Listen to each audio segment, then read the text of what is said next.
AI chatbot Grok ने social media पर मचाया तहलका, कुरान इस्लाम से जुड़े सवालों के दिए हैरान कर देने वाले जवाब।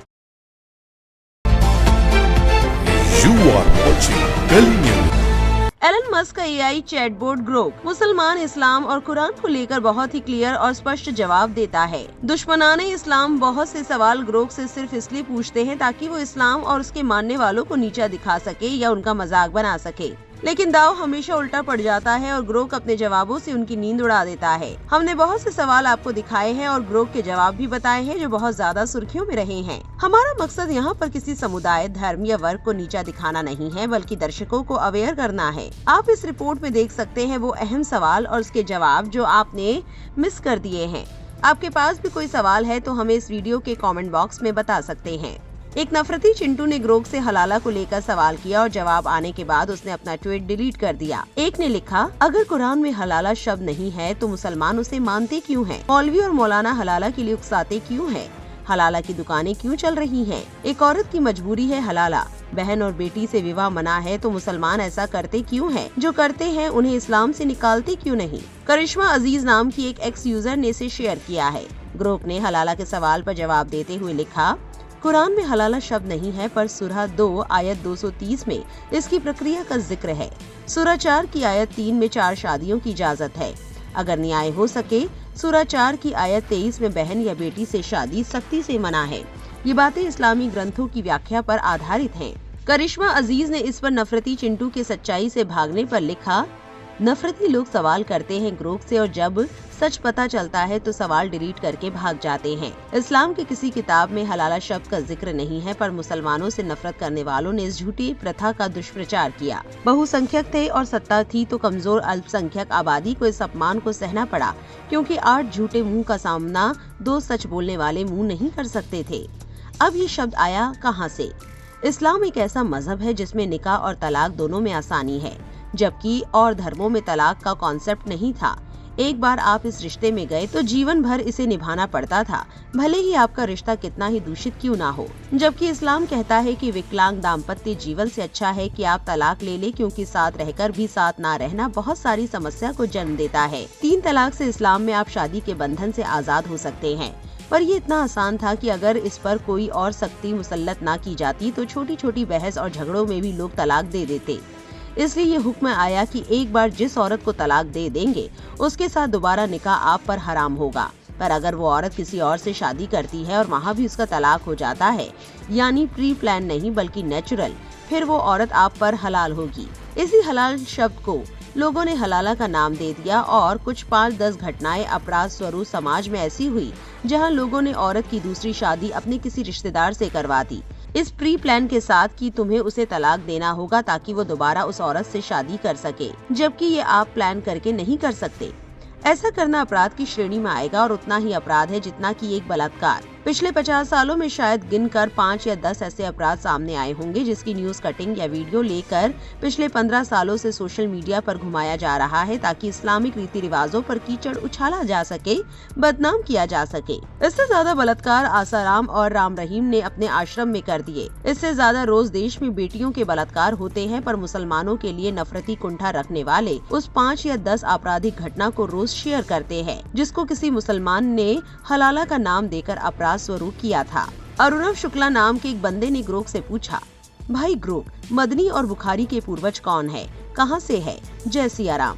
इस पर ग्रोक ने जवाब दिया, भाई मदनी यानी हुसैन अहमद मदनी के पूर्वज हरात अफगानिस्तान से हैं, जहां से उनकी फैमिली भारत आई। बुखारी यानी इमाम मोहम्मद बिन इस्माइल अल बुखारी के पूर्वज बुखारा उज्बेकिस्तान से हैं, जहां उनका जन्म हुआ।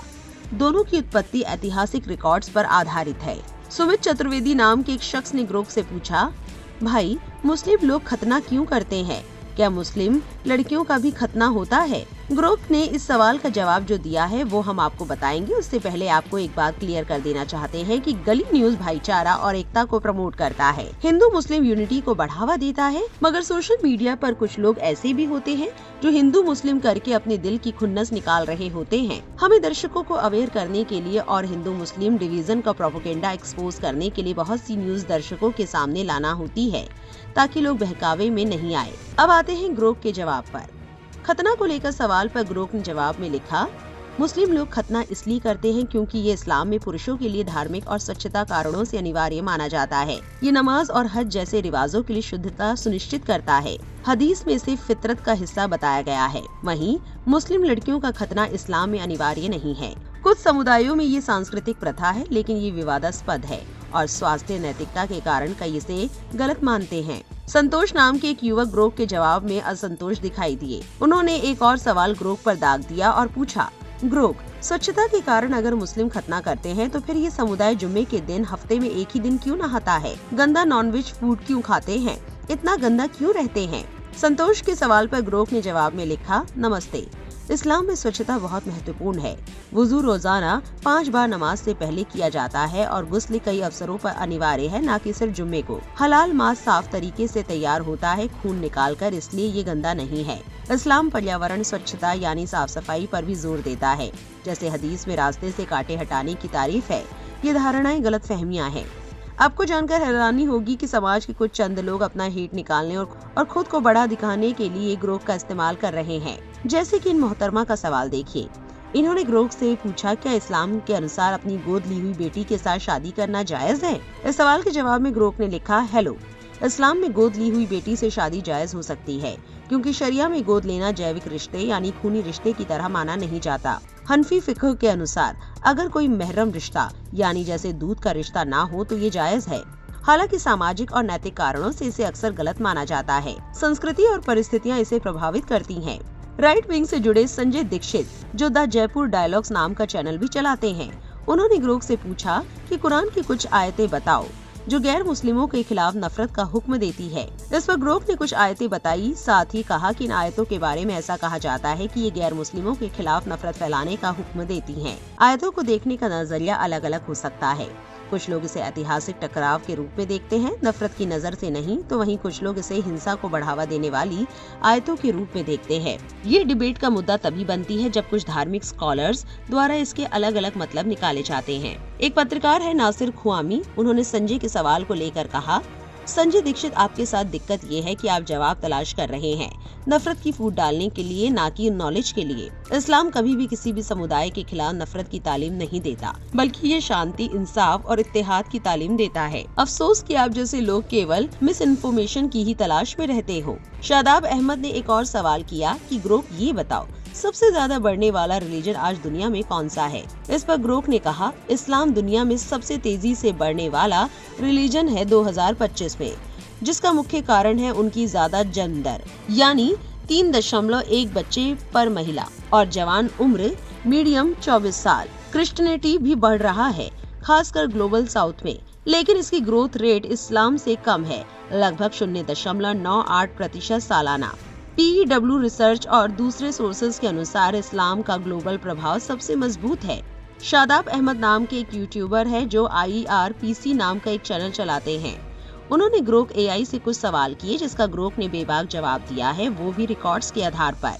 शादाब ने ग्रोक से पूछा, क्या इंडिया में 1.5 करोड़ एक्स मुस्लिम होने का कोई भी डेटा है? इस पर ग्रोक ने जवाब में कहा, नहीं, इंडिया में 1 करोड़ 25 लाख एक्स मुस्लिम होने का कोई ऑफिशियल डेटा नहीं है। PEW रिसर्च 2021 के मुताबिक सिर्फ 0.3% मुस्लिम्स ने रिलीजन छोड़ा, जो लगभग 5,96,000 लोग बनता है, 12.5 मिलियन से बहुत कम। कुछ एक्स मुस्लिम्स एडवोकेट्स 12 मिलियन का एस्टिमेट देते हैं, लेकिन ये सॉलिड प्रूफ नहीं है।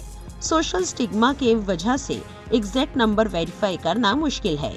विजय नारायण नाम के एक शख्स ने पूछा, तो लगे हाथ ये भी बता दो कुरान कब लिखा गया और इसकी प्राथमिकता का क्या सबूत है? किस भाषा में लिखी गई? उस भाषा का इजाद कब हुआ? पैगंबर मोहम्मद लिखना जानते थे? कुरान 610 से 632 ईस्वी में मोहम्मद साहब को प्रकट हुआ। 650 ईस्वी के आसपास किताब बनी। इसकी प्रामाणिकता सहाबियों की यादाश्त और शुरुआती लिखित रिकॉर्ड से है। ये शास्त्रीय अरबी में लिखा गया, जो सदियों पुरानी भाषा है। अरबी का लिखित इतिहास 4वीं शताब्दी ईस्वी से है। इस्लामी परंपरा के अनुसार मोहम्मद साहब अनपढ़ थे, हालांकि कुछ इतिहासकार इसे विवादित मानते हैं। तो ये प्रकट कहां से और कैसे हुई? फिर जब मोहम्मद साहब अनपढ़ थे तो उनकी बातों को ये पढ़े लिखे मुसलमान क्यों मानते हैं? इस पर ग्रोक ने कहा, कुरान की पहली प्रकटी 610 ईस्वी में मक्का के पास हीरा गुफा में हुई, जब फरिश्ते जिब्रील ने मोहम्मद साहब को पढ़ो कहा। मोहम्मद साहब अनपढ़ थे, फिर भी पढ़े लिखे मुसलमान उनकी बातों को मानते हैं क्योंकि वो कुरान को ईश्वरीय चमत्कार मानते हैं। इसकी जटिलता और सुंदरता एक अनपढ़ व्यक्ति द्वारा इसे दैवीय उत्पत्ति का प्रमाण बनाती है। सवाल जवाब के सिलसिले में जब ग्रोक से पूछा गया कि कुरान के बारे में आपका क्या ख्याल है, इस पर ग्रोक ने जवाब में लिखा, ग्रोक कुरान को एक महत्वपूर्ण धार्मिक ग्रंथ मानता है जो आध्यात्मिकता, नैतिकता और कानूनों पर मार्गदर्शन देता है। ये इसके ऐतिहासिक और सांस्कृतिक प्रभाव का विश्लेषण करता है, न कि इसकी सत्यता का समर्थन करता है। ग्रोक कुरान के ज्ञान पर जोर, जैसे सूरह 96:1 पढ़े को महत्व देता है और इसे हिंदी, अंग्रेजी, अरबी, उर्दू आदि में चर्चा कर सकता है। ग्रोक एआई के सवाल जवाबों को देखने के बाद मशहूर इतिहासकार अशोक कुमार पांडे लिखते हैं, ग्रोक वही बता रहा है जो सार्वजनिक रूप से उपलब्ध है। हर झूठ का जवाब दिया है लोगों ने। इतिहास के 50 झूठ तो मैंने ही नंगे किए हैं और ऐसे हजारों लोग हैं। सच तो सच ही होता है, कोई निष्पक्ष ढूंढेगा तो उसको मिल जाएगा।